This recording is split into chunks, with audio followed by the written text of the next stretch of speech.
পাহাড়ের বাস্তুতন্ত্র নিয়ে খেলা করা উচিত নয়। পাহাড় পৃথিবীর খুব সংবেদনশীল অংশ। সিকিমের মতো ঘটনা থেকে তা শিক্ষা নেওয়া উচিত।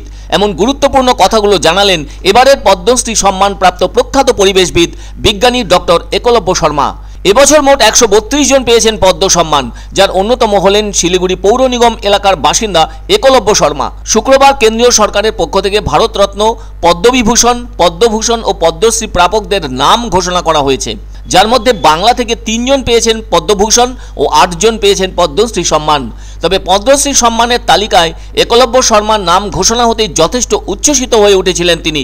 মূলত হিমালয় ও হিমালয় পাদদেশের পরিবেশ, বাস্তুতন্ত্র, জীববৈচিত্র্য, সংস্কৃতি ও কৃষ্টি নিয়ে গবেষণার জন্য কেন্দ্রীয় সরকার ডক্টর একলব্য শর্মাকে পদ্মশ্রী সম্মানে ভূষিত করেছে। আর এই সম্মান তুলে দেবেন রাষ্ট্রপতি দ্রৌপদী মুর্মু। এদিকে পদ্মশ্রী সম্মানে ভূষিত ডক্টর একলব্য শর্মার জন্ম কার্শিয়াংয়ে। তিনি উচ্চ মাধ্যমিকও পাশ করেছেন কার্শিয়াংয়ের সেন্ট আলফান্সো স্কুল থেকে। তারপর উচ্চশিক্ষার জন্য চলে যান তিনি বেনারস হিন্দু ইউনিভার্সিটিতে। সেখান থেকে পিএইচডি করেন একলব্য শর্মা। এরপর নেপালের কাঠমান্ডুতে international centre for integrated mountain ডেভেলপমেন্টের ডেপুটি ডিরেক্টর পদের দায়িত্বে ছিলেন তিনি।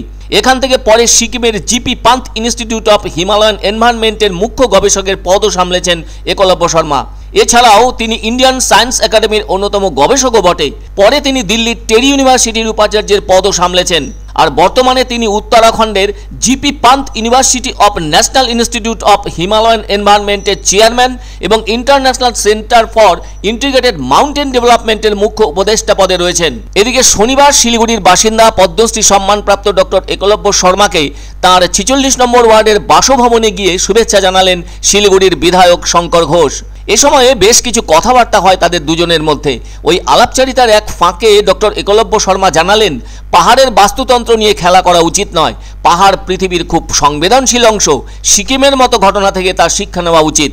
मेरा जो काम है, शुरू का जो काम है वो कालिम्पोंग के फॉरेस्ट में मैंने काम किया और उसके बाद में गवर्नमेंट ऑफ इंडिया का institute GB Pant national institute of Himalayan environment Sikkim में इस्टेब्लिश करने के लिए गवर्नमेंट ऑफ इंडिया ने मेरे को यहाँ भेजा। उसके बाद मैंने यहाँ पे जो काम किया वो बहुत ही इम्पॉर्टेंट फेज़ था मेरा लाइफ का। उसके बाद मैं फिर ये हिंद कुश हिमालयन रीजन 8 देशों में मैंने काम किया और वो काम के रिकॉग्निशन में आज मेरे को पद्मश्री मिला है।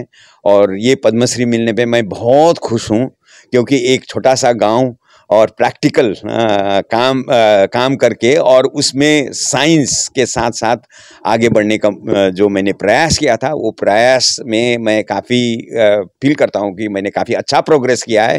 वो आज भारत सरकार ने उस प्रोग्रेस को देख के मान्यता दिया है और पद्मश्री के रूप में। বিজ্ঞানের একজন সহকর্মী সহযাত্রী তিনি যখন পদ্মশ্রী পুরস্কার পান, অবশ্যই সেই গর্বের মাত্রা অনেক বাড়িয়ে দেয়। এবং আমি সবথেকে খুশি হয়েছি যে বিষয় নিয়ে আরো অনেক বেশি চর্চা, গবেষণা, দৃষ্টি আকর্ষণ করা দরকার, সেই বিষয়ের উপরে তিনি কাজ করেন।